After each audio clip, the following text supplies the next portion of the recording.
Olá, irmãos, a paz do Senhor Jesus. No vídeo de hoje eu quero falar sobre o livro selado de 7 selos e as 7 trombetas de Apocalipse. Eu fiz um quadro, esse quadro é pequeno, então as informações ficaram apertadas. Mais pra frente eu vou estar comprando um quadro que chega mais ou menos, que cubra, mais ou menos até aqui na parede. E aí vai dar para ampliar mais os desenhos e vai ficar melhor para explicar. Por enquanto eu estou usando esse. Eu coloquei algumas figuras aqui na lousa, eu vou apresentar a lousa e as figuras para você entender melhor e não achar desorganizado as ideias, porque a lousa é pequena, então distribuir 7 selos e 7 trombetas numa lousa desse tamanho, eu tive que resumir ainda. Então eu vou organizar mais ou menos a ideia na sua cabeça para você entender a lousa, tá? É assim: primeiro selo, segundo selo, terceiro selo e quarto selo. Cavalo branco, vermelho, preto e verde. Não é amarelo, eu coloquei verde. Porque quando eu fui imprimir não tinha a cor amarela, aí eu achei legal a cor verde. Tô brincando, eu coloquei verde de propósito, porque essa é a cor que está no original, é a cor que deveria estar na nossa Bíblia. A nossa Bíblia está cheia de erros de traduções e o grego está aí para isso, para confirmar essas coisas. Mais para frente eu vou estar falando um pouquinho melhor sobre as cores do cavalo. Quinto selo tem um altar, aonde está as testemunhas de Jesus, e aí tem o sexto selo. No sexto selo eu coloquei o sol escuro, se tornando em trevas, a lua em sangue e as estrelas do céu caindo sobre a terra. E aonde que está o sétimo selo? O sétimo selo, ele está aqui, as trombetas. Coloquei aqui essas figuras que representam as trombetas. Trombeta 1, 2, 3, 4, 5, 6 e 7. As 7 trombetas, elas estão no sétimo selo. No primeiro selo, que é o cavalo branco, eu coloquei um arco e escrevi paz. O segundo cavalo vermelho tem uma espada e eu escrevi guerra. O terceiro cavalo, ele é preto, ele está meio difícil para enxergar por causa do pano de fundo dele, que ficou preto. E uma balança, e eu escrevi fome. O quarto cavaleiro, cor verde, eu escrevi aqui a morte e o inferno e coloquei o chifre pequeno. No quinto selo eu coloquei o altar de ouro, que se encontrava no santo lugar, na figura do tabernáculo do testemunho, ou no templo de Salomão, ou no templo que Neemias ajudou a restaurar, não que Neemias restaurou, mas o desejo que nasceu no coração dele, O templo que Zorobabel colocou o fundamento e terminou a edificação da casa de Deus. E no sexto selo, eu escrevi Filho do Homem, porque fala a respeito de Cristo. Na primeira trombeta, eu coloquei terra, árvores e erva verde. Segunda trombeta, eu escrevi embaixo, porque em cima já não ia dar espaço. Tá vendo? A lousa é pequena. Na segunda trombeta, eu escrevi mar e navios. Terceira trombeta, uma estrela, absinto. Quarta trombeta, eu coloquei aqui o sol, a lua e as estrelas. É só um desenho para representar, para ficar mais fácil para eu explicar e você memorizar. Quinta trombeta, anjo do abismo, Abaddon e Apolion. Sexta trombeta, eu escrevi 4 anjos que estão atados junto ao rio Eufrates. E a sétima trombeta, eu escrevi Filho do Homem, que fala da volta de Cristo. Falar sobre os 7 selos e as 7 trombetas é um assunto complicado, mas muito revelador. É um assunto muito amplo e eu vou fazer um resumão nesse vídeo. Porque muitas pessoas têm perguntado para mim, Luiz, e os selos e as trombetas? Como você entende os selos e as trombetas? Você que está fazendo vídeo do Apocalipse, você que está fazendo vídeo de Gog e Magog, da grande tribulação, falando do arrebatamento, como você interpreta os selos e as trombetas? Eu não posso estar respondendo um por um. Há algum tempo atrás eu criei um esquema de gravar áudios pelo celular e aí eu compartilho no grupo, então eu vou compartilhando com os irmãos. Só que fica preso, o estudo fica preso no grupo. Então eu achei melhor fazer um vídeo, que é um material que serve para muitas pessoas que vão estar assistindo no YouTube e serve também para os irmãos do grupo. E aí também eu vou estar respondendo muitas perguntas. Posso responder várias perguntas de uma vez só, através de um vídeo. Como sempre, Deus estabeleceu um padrão de estudo e um padrão de revelação. O livro de Apocalipse só pode ser interpretado corretamente se você olhar para a lei e para os profetas.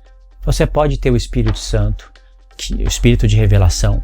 Você pode orar, você pode buscar, mas se você não lê a lei e os profetas, você não vai compreender as ideias do Apocalipse. O livro de Apocalipse é mais ou menos 80 a 90% composto de textos que já estão nos profetas. É um quebra-cabeça que revela coisas que estão escondidas nos profetas e os profetas revelam coisas que estão escondidas no Apocalipse. Para você entender as figuras do Apocalipse, seja ela qual for, o Espírito Santo te empurra para você estudar a lei dos profetas. Não tem como, essa é uma lei estabelecida por Deus que não pode ser mudada. Se eu quero entender sobre a besta de 10 chifres e 7 cabeças, semelhante a leopardo, com pés de urso e boca de leão, aonde eu tenho que recorrer? O profeta Daniel. Se eu recorrer ao profeta Daniel, eu vou entender coisas que estão escondidas no profeta Daniel. Vai ganhando mais luz e vou entendendo as figuras de Apocalipse. Só que se eu recorrer somente ao profeta Daniel, eu vou estar perdendo porções de revelação, porque o profeta Daniel tem que ser lido junto com as visões de Zacarias. Para você entender Zacarias, você tem que ler Ageu, Esdras, Neemias, Abacuque, Naum, Obadias, Miqueias.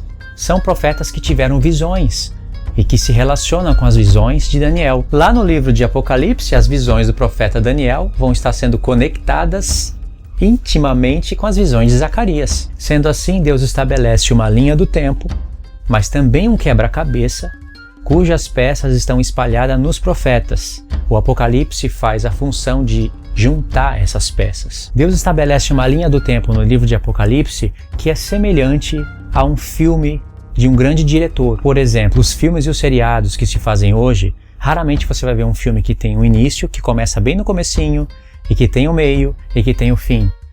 Esse método de produção de filme é antigo, não prende mais as pessoas. Os diretores de filmes e seriados ultimamente estão usando aquele método de apresentar um filme de maneira dinâmica. Às vezes o filme começa no meio, aí vai para o final, e depois volta no início para você acompanhar, esperar aquela cena lá no final. É para te prender, sabe? Já mostra e o filme já começa no final. Então você fica preso naquela cena. E às vezes você chega lá naquela cena e não era aquilo que você pensou no começo. Tem seriados como O Arqueiro, Flash, O 100, mas qual? Tem outros que eu esqueci o nome agora, que usam aquele esquema, sabe? Eles vão cruzando as cenas do passado com as cenas do futuro. A pessoa está passando por um determinado problema no presente, né? Aí eles mostram uma cena semelhante que a pessoa vivenciou no passado, para mostrar as ações, as atitudes que ela vai tomar naquele presente, baseada no que ela aprendeu do passado. Isso aparece frequentemente nos filmes e nos seriados. Essa maneira prende a pessoa no seriado. E Deus já utilizava isso há milênios atrás, quando deu o Apocalipse, quando Jesus deu o Apocalipse. O Apocalipse ele tem uma linha do tempo, ele tem uma organização, mas Deus ele tem um padrão de revelação que é de voltar para acrescentar detalhes. Deus sempre trabalha assim. Ele vai falar um determinado assunto e depois ele vai seguir em frente, revelando, só que quando ele segue em frente, quando vem o outro assunto, ele vai estar acrescentando detalhes no assunto anterior, só que ele também vai voltar na história e ao mesmo tempo pode contar o que vai acontecer no futuro. Essa é a linha do tempo que Deus estabelece no livro de Apocalipse. Olha para a criação de Deus. São 7 dias. Deus criou o mundo em 6 dias e descansou no 7º. Aí você vai ver que Deus conta resumidamente o que ele fez em cada dia. Vem o 7º dia, que é o dia do descanso, está escrito que Deus descansou, terminou a sua obra, separou o 7º dia, porque santificou esse 7º dia, separou ele dos demais. Só que depois você vai ver que, por exemplo, em Gênesis 2, muda o capítulo, mas não mudou a história é a mesma. Você vai ver Deus falando coisas que ocorreram no 6º dia, contando detalhes da criação do homem. Deus falou no 6º dia, criou o homem e a mulher, deu a lei para eles, se multiplicar, né, dominar sobre as aves do céu, sobre tudo que se rasteja na terra, sobre os peixes do mar, resumidamente. E aí veio o 7º dia. Depois Deus voltou na história para dar um zoom no 6º dia. Esse método de revelação vai ser amplificado nos profetas. Vai aparecer frequentemente no profeta Daniel e nos demais profetas também. E principalmente no livro de Apocalipse. Porque é um livro selado de 7 selos, escrito por dentro e por fora. Por que essa ideia? Deus ele é muito didático, mas também muito dinâmico. Ele organizou as ideias de uma maneira que fique fácil para a gente memorizar e que fique fácil para a gente visualizar a história da humanidade. Dentro desse livro selado de 7 selos, tem 7 trombetas. E na última trombeta tem 7 taças. Então você vai ter um livro selado de 7 selos, que contém 7 trombetas e 7 taças da ira de Deus. Esse livro é maravilhoso. Não tem o livrinho que João comeu e começou a profetizar? É esse livrinho que ele comeu. O livrinho aberto é esse livro. Você vai entender isso no decorrer do vídeo. Comer o livrinho aberto de 7 selos significa estudar muito a profecia para começar a profetizar. Significa comer o livro do profeta Daniel, significa comer, devorar a lei e os profetas, porque esse livro selado de 7 selos é um resumão da história da humanidade. Só que tem um tempo determinado para que os eventos desse livro comecem a acontecer. Você sabe que existe divergência em todos os pontos da palavra de Deus. Tem pessoas que interpretam diferente, tem pessoas que interpretam baseado na história, olhando daqui para trás. A história ela é muito importante. Tem algumas coisas na palavra de Deus que Deus nos induz a estudar a história. Só que a base para se interpretar o livro 100%, para você ter certeza naquilo que você está falando, não consiste na história. Consiste nas profecias. Isso quer dizer que eu dependo das profecias da Bíblia para interpretar corretamente as coisas do Apocalipse. Em Apocalipse 1 você vai ver uma menorá, o mistério das 7 igrejas. Sobre isso tem muito o que falar, não é o estudo do vídeo hoje, mas quando eu quero entender o que Jesus estava falando sobre o mistério dos 7 castiçais, que é as 7 igrejas, será que é só isso? O mistério dos 7 castiçais são as 7 igrejas e as 7 estrelas que estavam na mão dele são os anjos das 7 igrejas. Consiste nisso o mistério? Isso que Jesus falou foi uma grande chave para você receber a revelação que está escondida nos profetas. Se eu quiser entender sobre aquela menorá, eu vou precisar de 3 pontos. Primeiro ponto, eu vou precisar recorrer ao livro da lei. É lá que se originou o assunto da menorá.